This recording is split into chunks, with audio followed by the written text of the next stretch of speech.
Բարև ձեզ հարգելի ժողովուրդ, բարև երկիր, բարև ազգ։ Ես ուղիղ եթերով պիտի անդրադառնամ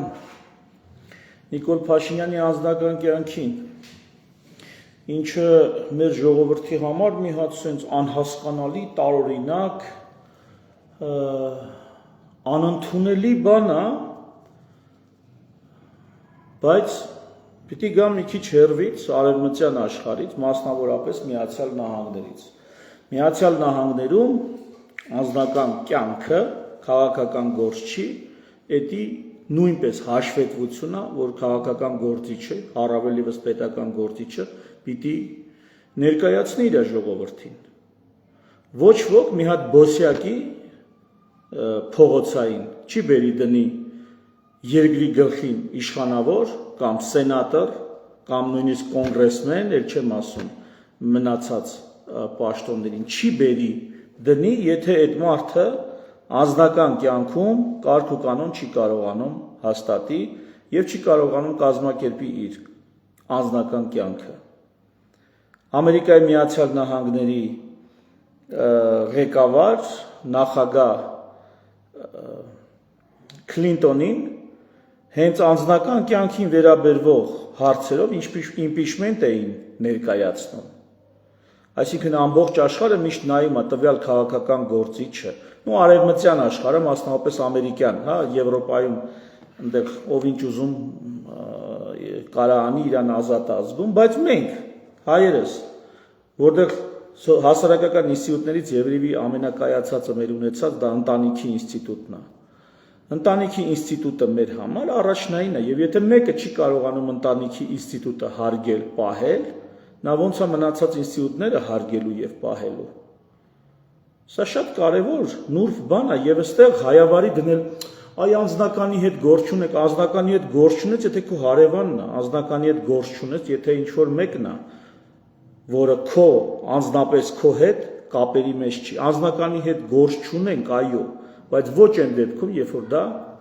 պետության ղեկավարն է։ Պետության ղեկավարի անձնականը պիտի լինի հանրության ուշադրության կենտրոնում, որովհետև դա նրա նկարագիրն է ամենա առանցքային եւ ամենակարևոր ինստիտուտի, ընտանիքի ինստիտուտի նկատմամբ։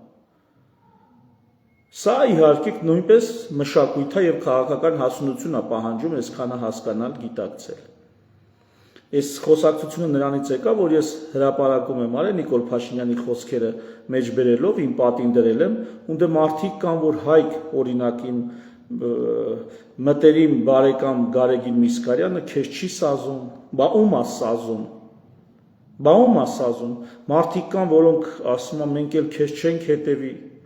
ներողություն գրողին հետևեք։ Յանի լավություն էի կանում։ Ոչ միտեղ, որտեղ ընտանիքի ինստիտուտը այսքան վեհ ու բարձր է գնահատվում աշխարհի վրա, չի կարա դա լինի անտեսված եւ դե լավ դա արդեն մեր գործը չի, դա մեր գործը չի, եթե մասնավոր մեկի կյանքին է վերաբերվում, բայց այստեղ պետական գործ չի մասին է, ով երկիր է ճակատագրում, սերունդների ապագա է ճակատագրում, ով ինքը թույլ է տվել մտնի եկեղեցականների անձնական կյանք, ավելին գաղտնալսի կամ գաղտնի ձայնագրություններ, որոնք իրանց ձեռքի տակ կան, սլիվ անեն հրապարակային, այլ մարդու անձնական կյանք։ Քերակին մերակին էին խաղացնում, բա դա անձնական կյանք չի, այ դա անձնական կյանքը, ըտե պտի որ չբզբզեիր։ Կաթողիկոս ես ուզում փոխես իբր թե, բայց չգիտես ինչի մորմոնների ներկայացուցիչների հետ հանդիպումներ են իրականացնում ԱՄՆ դեսպանատնում, Հայաստանում, Ամերիկայի Միացյալ Նահանգներում, Հայաստանի դեսպանատնում մորմոնների ներկայացուցիչների հետ կրկնվող հանդիպումներ եք իրականացնում։ Կրկնվող հանդիպումներ է իրականացնում նաև Փաշինյանը, թեև իբրև թե խոսքը վերաբերում է միայն կաթողիկոսին, մի ամբողջ եկեղեցի է տուրը տալիս,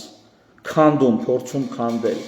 Եվ խոստանում է, որ դա կանի նախընտրական ծրագրի մեջ հակասահմանադրական դրույթ մտցնելով։ Սահմանադրությամբ արգելված է պետությունը, միջամտությունը եկեղեցում։ Մարդը իրանց ԿՊ-ի նախընտրական ծրագրի մեջ դա մտցրել է։ Բա ներողություն, էսի կարելի է, այս ամեն ինչը կարելի է։ Եթե սա հանրային հսկողության տակ լինի, հասկանալի է, բայց չի կարելի պետական լիազորությունները չարաշահելով սա անել, եւ հիմա վերադառնանք Նիկոլ Փաշինյանի անձնական կյանքին, կրկնում եմ, որովհետեւ նորմալ երկրներում, մասնավորապես Միացյալ Նահանգներում, սա կարևոր հարց է, ժողովուրդը իր ընտրյալներին կամ թեկնածուներին անպայման ուսումնասիրում է, ինչպիսին է նրա վերաբերմունքը ընտանիքի ինստիտուտի նկատմամբ։ Սա լուրջ ուշադրության արժանի կետ է, սա հասունության նշան է, ոչ թե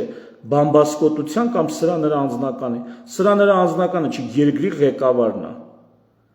Եվ ինչպես չի հարգում այդ երկրի ղեկավարը դատական ինստիտուտը,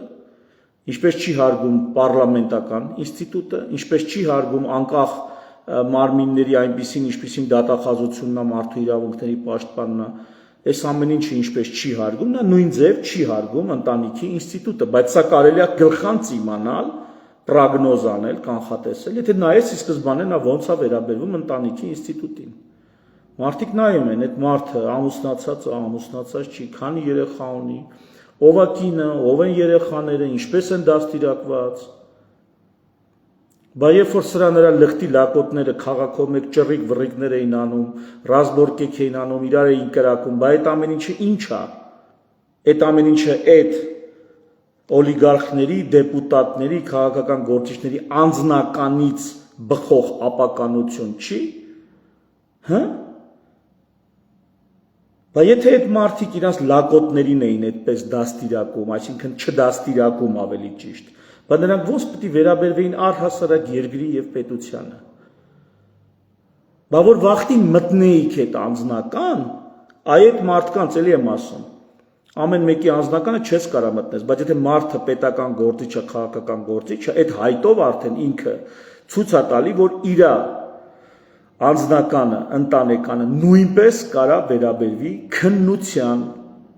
հանրության կողմից կարա ենթարկվի քննության։ Այդ արդեն ուրիշ հաշիվներ են, ժողովուրդ ջան, որտեղ դու մարդկանց ճակատագրերի հետ որոշումներ ես կայացնելու այլևս, ու մարդիկ ուզում են իմանալ, դու ով ես, քեզնից ինչ ես ներկայացնում։ Սա նորմալ է եւ աննորմալ է, այն էլի կդառնա մեր, այն իբրև թե բարեպաշտ այն մոտեցումը մեր, որ դա անձնականը կապ չունի, մի հատ տարբերեց իրաց, որտեղ այնքան ժամանակ պետություն չենք ունեցել, ու մենք չենք էլ հասկանում, որ պետական գործիչների անձնականը մեր սովորական գեղապետի անձնականի նման չի, էլի դրանք տարբեր են։ Մեր սովորական, չգիտեմ, հարևանի կամ չգիտեմ, մեր համագյուղացու, համաքաղաքացու, պատժեզդի մեր հարևանի դրկիցի անձնականի պես չի։ Դրկիցին, հա, դու գործ չունես, ինչ ուզում է, նա իր անձնականը։ Բայց երբ խոսքը գալի հասնում է քաղաքական եւ պետական գործիչներին, որպիսիք Հայաստանը հարյուրամյակներով չի ունեցել, հայ ժողովուրդը հարյուրամյակներով չի ունեցել, հետա վարժվել։ Նրանցը խոշորացույցի տակ պետք է նայես նրանց անձնականն ու ընտանեկանը։ Ու սա է նորմալը, ու աննորմալը սրան ուշադրություն չդարձնելը։ Միգուցե ռուսների համար ես sense չխոսամ, իրանց գործն է։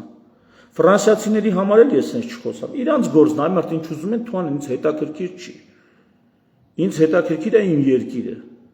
մեր մշակույթը եւ այդ մշակույթի միջի լավը, որ մենք ունենք, իսկ այդ լավը ամենալավը, որ մենք ունենք մեր մշակույթի մեջ, դա ընտանիքի ինստիտուտի նկատմամբ մեր վերաբերմունքն է եւ այդ ընտանիքի ինստիտուտի կայացվածությունն է մեր հանրությունում, մեր մշակույթում։ Դա այն ամենալավ բաներից է, որ մենք ունենք։ Բա մենք ոնց կարանք դրա նկատմամբ ոտնձգությունը ուշադրության չարժանացնենք, հատկապես եթե պետական գործչի կողմից է։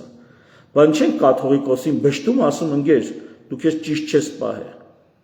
Բայց դա չի կարա ասի երկրի ղեկավարը, այն երկրի ղեկավարը, որը ինքը անձամբ ընտանեկան խնդիրներ ունի,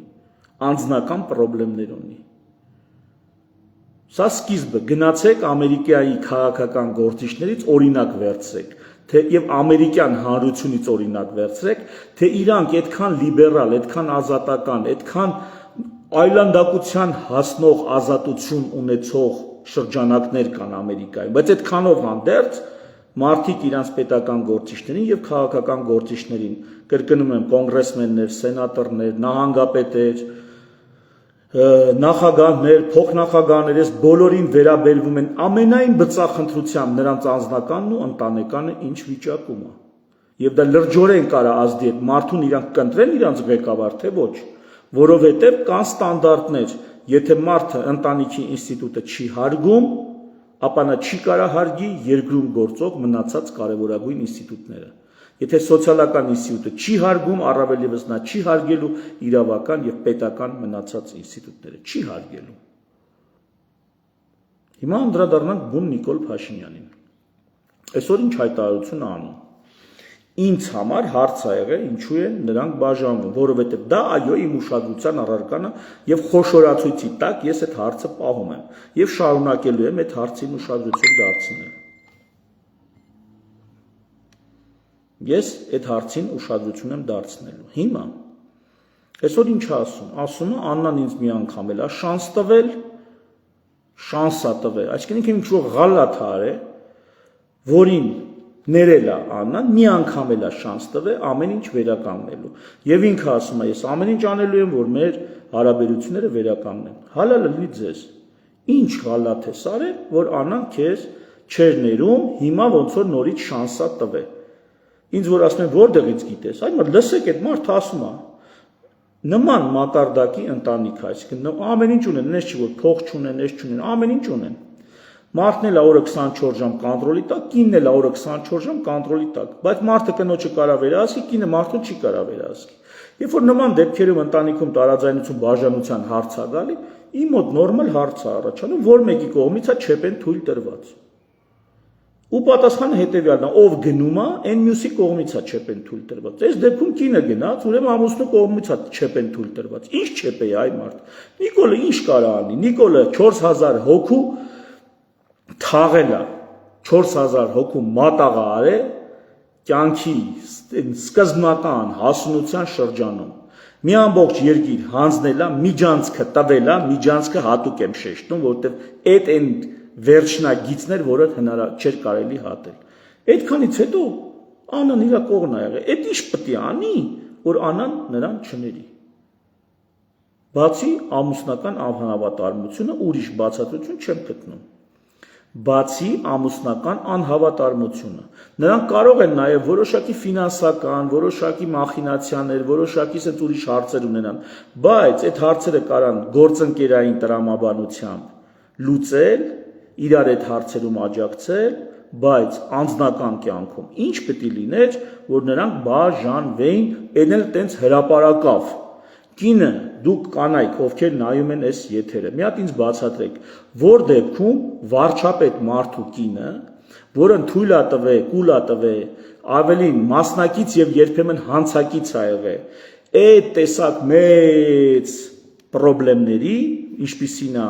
պատերազմը չկանգնացնելը, այդքան կոտորածին նպաստելը, այդ ապաշնոր քաղաքականությունը,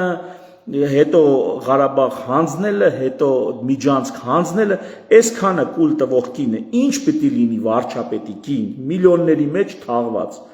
որ հրաժարվի իր ամուսնուց։ Դուք, ովքեր կանայք հիմա նայում են, թող նրանք բացատրություն տան, ամեն մեկ իր կարծիքը իր մեջ կամ հրապարակավ հայտնի։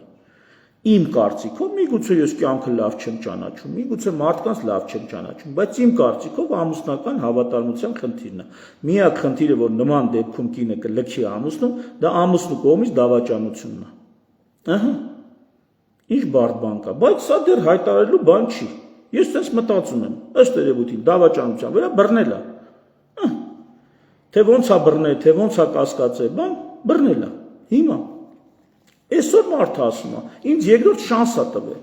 Այդ շանսով արդեն հաստատում է իմ այն կասկածը, միգուցե ես սխալվում եմ, այ մարդ, դե դրեք հրապարակային բաց, ասեք, ես չսխալվեմ, ես իրավունք ունեմ վերլուծելու, հա։ Հրապարակային ասեք, դա միայն ձեր անձնական ընտանեկանը չի, դա պետության ճակատագրին է վերաբերվում։ Երկրի, այսպես սոցհարցումներով վարչապետի թեկնածու թիվ 1 թեկնածուն Նիկոլ Փաշինյանը, թիվ 1 թեկնածուն, ամենաշատ լծակներ ունեցող թեկնածուն, պարլամենտով դատականով իր տակ ծալած թեկնածուն, Ինձ հետաքրքիր է իր անձնականը, ձեզ հետաքրքիր չի, ինձ հետաքրքիր է։ Կարամ ավելի կոպիտ ասեմ, այդ ում որ հետաքրքիր չի։ Բայց դուք ձեր ճաշակն ու ձեր պատկերացումն ունեք, ես իմն ունեմ։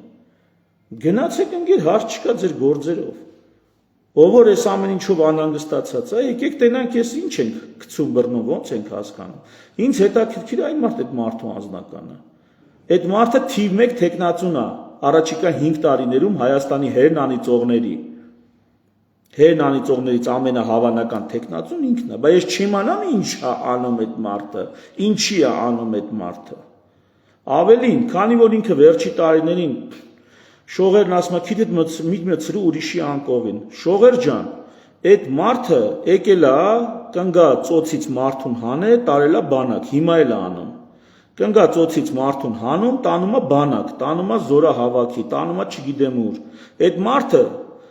մոր գրգից երեխուն վերցում, տանում է բանակ։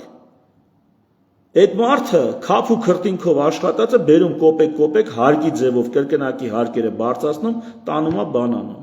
Այդ մարդը որոշում է, որ պետք է ապահովագրություն մտցնի, մի գրչի հարվածով 130,000 դրամ ամեն մեկի գրպանից հանում է։ Այդ մարդը հարևանդ չի է, որ քիթդ չմտցնես ուրիշի անկողին։ Էս երբ դարակ այսքան ցիվիլ, այսքան օրինապաշտ։ Արա Արայանը մի հատ բան էր գրել, ասում է դոգը, որ աչուձախ սաղին անդրադառնում է, ում ինչին ասես անդրադառնում է, հիացմունքով լսում են նույնիսկ բանը, այ մարդ ընտրվեց մարդը ավականի դարձավ Երևան քաղաքում, Երևան քաղաքի ավականի դարձավ նրա ուժը։ Հիմի հանգարց դրուկ դարել եք տենց փիս, բարոյական, ինձ էլ բարոյական դասեր եք տալիս։ Շողեր ջան, 1000 բայց դուք արդյոք բավականաչափ իրավունք ունեք ինձ բարոյական դասեր տալու։ Ես ձեզ քաղաքական դասեր տալիս եմ ու բացատրում եմ, որ այստեղ հարցը բարոյականին չի, հարցը քաղաքականին ու պետականին է վերաբերում, որտեղ պետական եւ քաղաքական գործիչ է, ով ճակատագրում է մեր ներկան եւ մեր ապագան, ով որոշել է մեր անցյալը։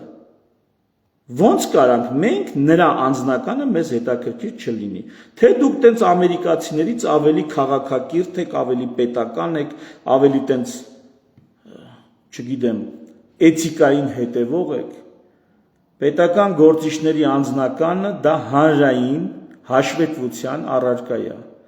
Պետական գործիչների ընտանեկանը դա հանրային հաշվետվության առարկա է։ Բայդենի տղեն թեմաներ ուներ մի հատ նոթբուքի մեջ տվյալներ կային։ Սաղ աշխարհը խառնեցին իրար, որ այդ Բայդենի տղու տվյալները դուրս չգան մեյդան։ Ժողովուրդ ջան, այն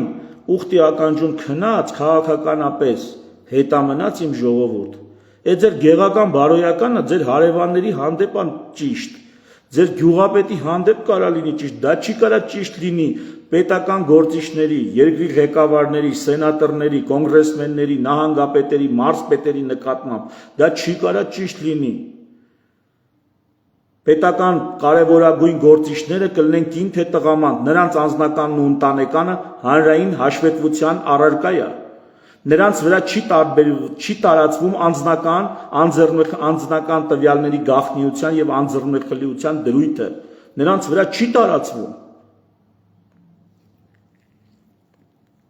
Ու ես չգիտեմ, միգուցե 5-10 տարի պահանջվի միջև այս պարզ տրամաբանությունն ու ճշմարտությունները հասցնենք մեր ժողովրդի լայն զանգվածներին, բայց սա սենց է ճիշտը, առանց հայհոյանքի, առանց ինչ-որ բաների, բայց էսա, հիմա իմ վերլուծություններով Նիկոլ Փաշինյանը քացա ունեցե, անան տենց կարար բռներ, մի անգամ որ Լևի եթար կոպիտ ասած, չէր կարա անան նրան բռներ, դա եղել է կայուն կապ, որ բռնվել է, հիմա էլ ասում է երկրորդ շանսա տվե ինձ, այդ ինչ արե Նիկոլը, որ երկրորդ շանսա տվե, մի բացատրություն տվեք, մի հոդաբաշխ բացատրություն տվեք, ինչա արե, ու էլի այդ մարդը եկեղեցու սրբությունից է խոսում, այ մարդ, ես չեմ ասում, ես սուրբ եմ, կամ ինչ-որ մեկը սուրբ է, ես չեմ ասում մենք սխալներ չենք գործել և չեմ ասում, թե մենք գայթակղություններից անմասն ենք, ես դա չեմ ասում, բայց ես ասում եմ, եթե դու ունես այդ տեսակ խնդիրներ, դու եկեղեցու սրբությունից, եկեղեցականների անձնականից, քերեկին մերեկինից ես խոսում այ մարդ։ Հասկացաք իմ քննադատությունը, նայեք ուշադիր, ես չեմ ասում, որ ինչ-որ մեկը սուրբ է։ Ես ասում եմ, որ ցանկացած մարդ ենթակա է գայթակղությունների։ Ցանկացած մարդու կյանքում կարան լինեն սխալներ, բացթողումներ։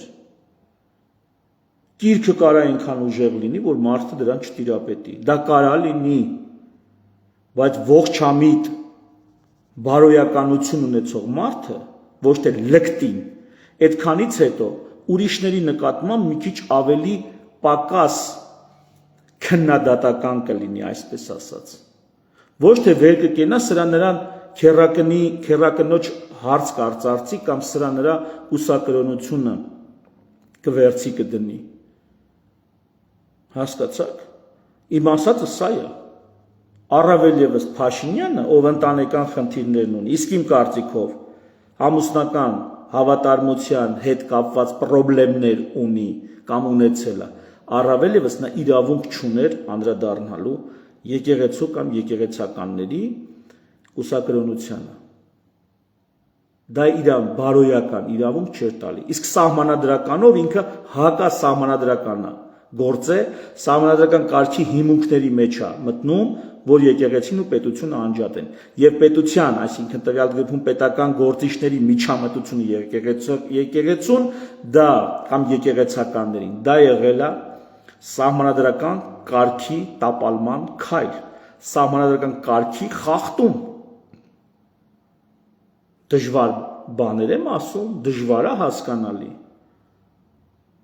Իսկ ում դա դուր չի գալի, ես ձեր հետ գործ չունեմ, ժողովուրդ ջան։ Դուք մնացեք ձեր համոզմունքին ու ձեր կարծիքին։ Ես մեր ժողովրդին քարոզում եմ։ Այսօր արդեն ես քաղաքական գործիչ եմ։ Այսօր արդեն իմ անձնականն ու ընտանեկանը կոնտրոլի տակ է։ Ու նորմալ է, եթե ինչ-որ մեկը ասի, գիտեք ինչ կա, Հայկի այս ինչը սենց է, Հայկի այն ինչը նենց է, Հայկի աղբերը, Հայկի քուրը, Հայկի ծնողը, Հայկի զավակը, Հայկի կինը, Հայկի խնամիները, ես դա նորմալ եմ ընդունում, որովհետև ես հայտ եմ ներկայացրել քաղաքական գործիչ լինելու։ Ու նորմալ է, որ ես իմ անձնական ու ընտանեկանով այլևս հաշվետու եմ նաև հանրությանը։ Դա նորմալ է։ Ոչ թե իմ անձնականն է գործ չունեք։ Մարդկանց հետաքրքիր է, անգեր դու ո՞նց ես վերաբերվում ընտանիք ինստիտուտին։ Այդ նորմալ է, դու պահում ես ընտանիքում անհրաժեշտ գրված եւ չգրված օրենքները։ Այդ նորմալ է։ Եթե դու դրանք պահում ես, արի առաջ, մենք քեզ կարող ենք վստահել նաեւ ավելի մասշտաբային ինստիտուտների աշխատանքը։ Ավելի մասշտաբային ինստիտուտներում աշխատանք կարանք քեզ տրամադրենք, հանուն պետական շահի։ Բայց եթե դու դա չես կարողանում պահես, դու ուր ես եկել մեյդան։ Եթե դու չես կարողանում քեզ զսպես այս տեղերում, վաղը իշխանության վրա շատ մեծ գայթակղություններ են լինելու, շատ մեծ գայթակղություններ։ Դու ո՞նց ես այդ գայթակղություններին տիրապետելու, վերահսկելու, սանձելու։ Բա ո՞նց ալնում, որ իշխանականը գալիս է դեմոկրատական քարոզներով, լոզունգներով, հետո դառնում է այլանդակի մեկը։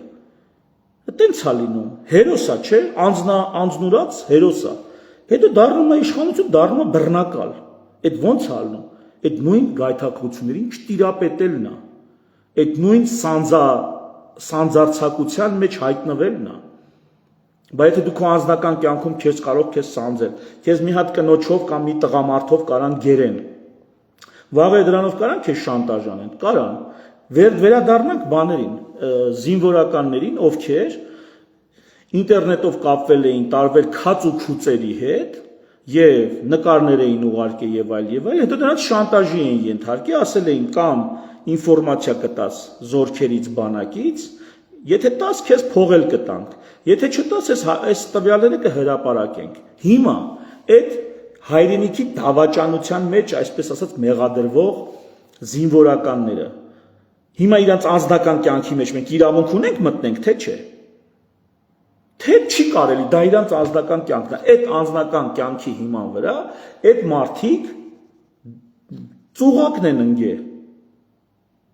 կապնվել են սրա նրա հետ ու դրանով դարել է դա շանտաժի գործիք լծակ իրանց վրա ազդելու։ Հիմա հարց, այդ մարդկանց մենք կարանք անձնականը փորփրենք, ասենք այ հիմար, ուր ես դու գնացել ենք դրանց խելքին, որ վաղը նկար ես ուղարկում, այդ նկարներով քեզի շանտաժի են ենթարկում։ Հասկացաք։ Ուրեմն այդ ձեր գեղական մթան բարոյականը կգնաք ձեր գեղերում, գեղամիջում կասեք։ Ու հանգարց մեկը չփորձի ինձ բարոյականության դասեր տա։ Ես ուղակի դասեր չեմ տա բարոյականության։ Կգաք կտեսնեք ես ոնց եմ ապրում, դա ձեր համար կլինի ամենաբարձր բարոյական դասը։ Եղավ կաթողիկոսից սկսած մինչև այն վար ամենավերջին իրան բարոյական համարողը։ Կաթողիկոսի թեկնածուներից սկսած կգաք կտեսնեք ես ոնց եմ ապրում։ Լուր, ես ձեզ բան չեմ ասի, դուք մենակ կնայեք ես ոնց եմ ապրում։ Այդ ձեր համար կլինի ամենամեծ ու ամենաբարձր բարոյական դասը։ Եղավ տուֆտեք։ Ընձի դաս են տալիս։ Այդ մեկ հիվանդ կա, բացատրում է Հիպոկրատի երթումը։ Սաղ կյանքդ հիվանդ ես բուժե ու կյանք ես փրկե, մեկ էլ մեկը տենց պատից ընկած կարող է գա սկսի քեզ բացատրել, որ գիտես ինչ կա բանը, այ մարդասիրությունը սենց բան է։ Ողորմելիներ։ Իսկ բոլոր նրանք, ովքեր ինձ հետ համաձայն են, ձեր ցավը տանեմ։ Ինձնից սկսած ցանկացած քաղաքական եւ պետական գործ չի անձնական եւ ընտանեկան կյանքը հանրային հաշվետվության առարկա է։ Այսուհետ էսի իմացեք, եկեք ֆիքսենք, արձանագրենք եւ հայտարարենք ամբողջ հայությանը, որ սենց է ձևը։ Պետություն ունեցող երկրներում սենց է ձևը, որտեղ ընտանիքի ինստիտուտը բարձր է գնահատվում եւ խիստ բարձր է հարգվում։